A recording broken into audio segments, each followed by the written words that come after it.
Hello students. তো আজকে আমরা দেখব ফসল উৎপাদন ও ব্যবস্থাপনার যে আমরা পড়ছিলাম কি ফসল উৎপাদন করতে গেলে আমাদের কি কি স্টেপ ফলো করতে হয়। এবার ওই স্টেপস গুলোর মধ্যেই আমরা মোটামুটি সবকটা স্টেপস অলরেডি করে নিয়েছি। সবকটা না, আরো দুটো স্টেপ আমাদের খুব ইম্পর্টেন্ট, দুটো স্টেপ আমাদের বাকি আছে।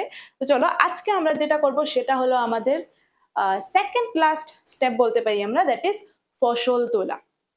ফসল কাটা একটি গুরুত্বপূর্ণ কাজ, অবশ্যই ফসল কাটা তো একটা গুরুত্বপূর্ণ কাজ হবে। যদি আমরা ফসলই না কাটি, ফসলই না তুলি, সেই ক্ষেত্রে একজন কৃষক যে এত মাস ধরে বা এত সময় ধরে এত পরিশ্রম করছে, এত কাজ করছে, সেই কাজগুলোর কোনো ভ্যালু থাকবে না।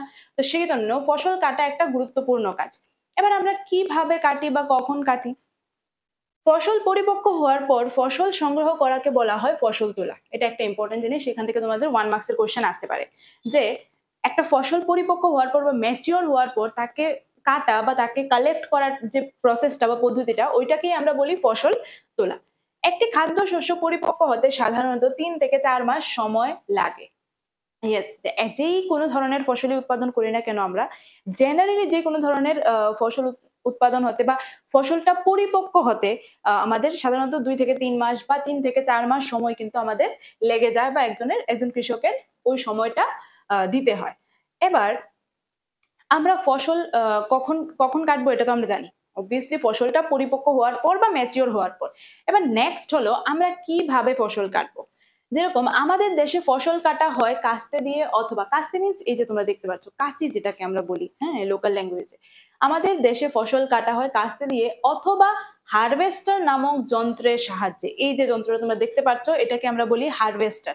মানে কাস্তে দিয়ে আমাদের কি করতে হয়, হাতে কাটতে হয়, কিন্তু এটা দিয়ে আমাদের হাতে ফসলটাকে কাটতে হয় না, এই মেশিনটা দিয়েই ফসল কাটাও হয়ে যায় আর মাড়াইয়ের কাজও হয়ে যায়। এবার মাড়াই কি আমি তোমাদের এটা বলবো।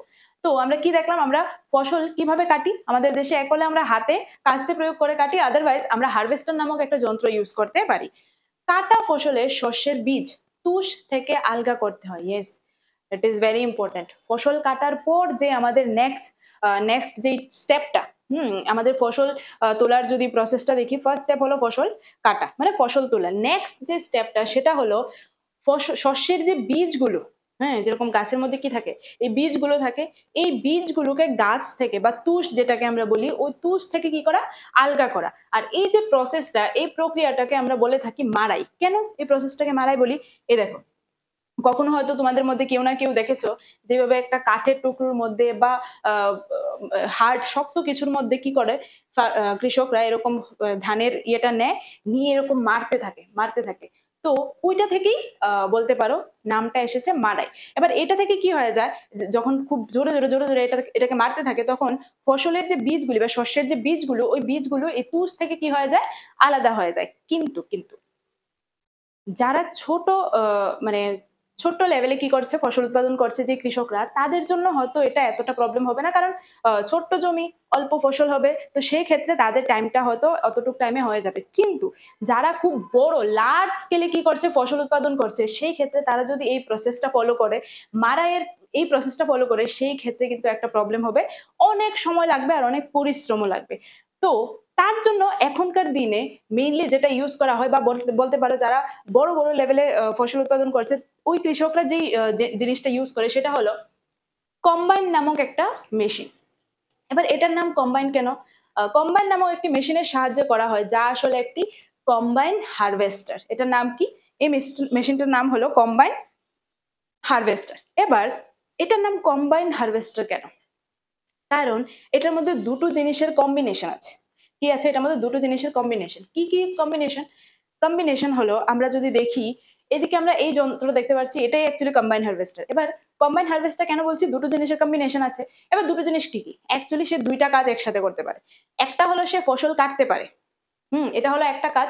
আর কাটার সাথে সাথে ওই শস্যের বীজটাকে, ফসলের বীজটাকে তুষ থেকেও আলাদা করে উপরে কালেক্ট করে। তার মানে সে একই সাথে কি করছে, দুইটা কাজ করছে। একে তো ফসলকে কাটছে, প্লাস সে মাড়াইয়ের কাজটাও করে দিচ্ছে। এই জন্য আমরা এই মেশিনটাকে বলি কম্বাইন হারভেস্টার। মানে সে হারভেস্টও করছে, হারভেস্ট মিন্স ফসল কাটা, সে হারভেস্টও করছে আবার মাড়াইয়ের কাজটাকেও করে দিচ্ছে। তো বড় বড় কৃষকরা যারা খুব বড় লেভেলে কি করছে, ফসল উৎপাদন করছে, তারা কিন্তু মেইনলি এই মাড়াইয়ের এই পদ্ধতিটা কিন্তু ইউজ করে না, তারা ইউজ করছে কোনটা, কম্বাইন হারভেস্টার নামক একটা মেশিন।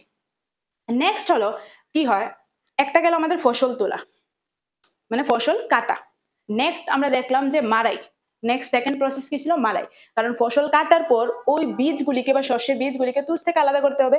আর এটা আমরা দেখছি মাড়াই বা কম্বাইন হারভেস্টার নামক মেশিন দিয়ে, যন্ত্র দিয়ে করতে হয়। নেক্সট হলো আমাদের যে যারা ছোট ছোট ফার্মার্সরা, তারা অ্যাকচুয়ালি কি করে, যেরকম আমি বললাম তুষ থেকে যে ইয়ে করার কাজ, তুষ থেকে যে বীজটা আলগা করার যে কাজটা, সেটা যারা ছোট ফার্মার্সরা মানে কৃষকরা যারা খুব ছোট লেভেলে কি করছে, ফসল উৎপাদন করছে, সেই ক্ষেত্রে তারা কি করে, এই ঝাড়াই পদ্ধতিটাকে কি করে বেছে নেয়। এবার ঝাড়াই পদ্ধতিটাকে কি করা হয়, বীজগুলো থেকে মানে তুষ থেকে বীজগুলোকে আলাদা করার জন্য তারা কি করে, বীজ আর তুষটাকে একসাথে একটা জায়গাতে নিয়ে নেয়, একটা কন্টেনারে নিয়ে নেয়। এবার নিয়ে তারা এরকম একটা জায়গায় দাঁড়িয়ে থাকে, এরকম উঁচু করে দাঁড়িয়ে থাকে যেই জায়গাতে বাতাস চলছে, বায়ু চলছে, হাওয়া চলছে।